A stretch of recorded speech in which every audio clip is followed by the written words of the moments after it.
apparently. We take them on from those that pass and pass them on to those ahead, and without looking at them they become a trend, because blaming others is easier to comprehend. But the problem is that the problem ain't always the problem. It's a recurring reaction to past trauma. It's the little girl in the corner whose parents ignored her. It's the little boy who only wanted a hug but instead got mugged that his emotions were unjust.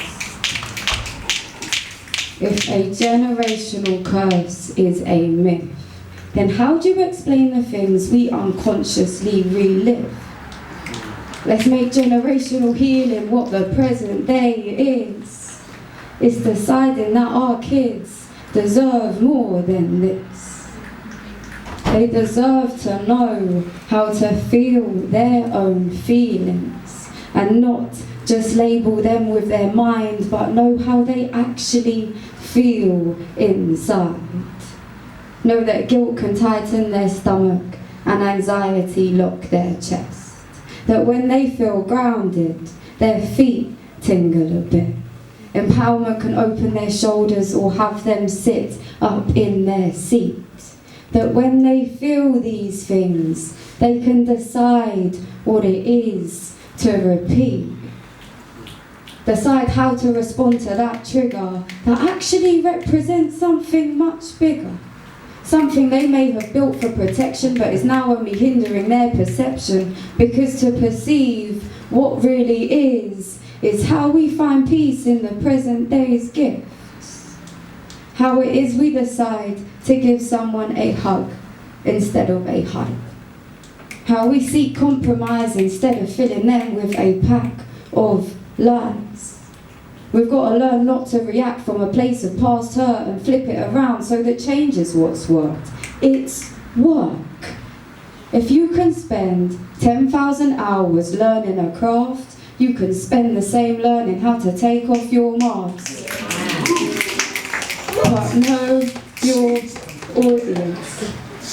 The ones that are there to see you win, or the ones that are in full costume, ready to act out as soon as you go play, because they haven't done enough work yet. We can be so quick to jump to conclusions that we jump into relationships just the same. When these are what can bring up most of our pain. They don't really float my boat. What if your boat was the one not staying afloat?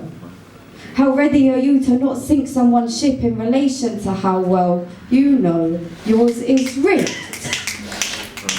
You've got to be willing to dive so deep that you don't know if you'll be able to see, but surely it's better than watching someone drown because you weren't strong enough to hand them a towel. Now don't get me wrong, I know that life moves in waves, but I'm just reminding myself of what stream I want to sail.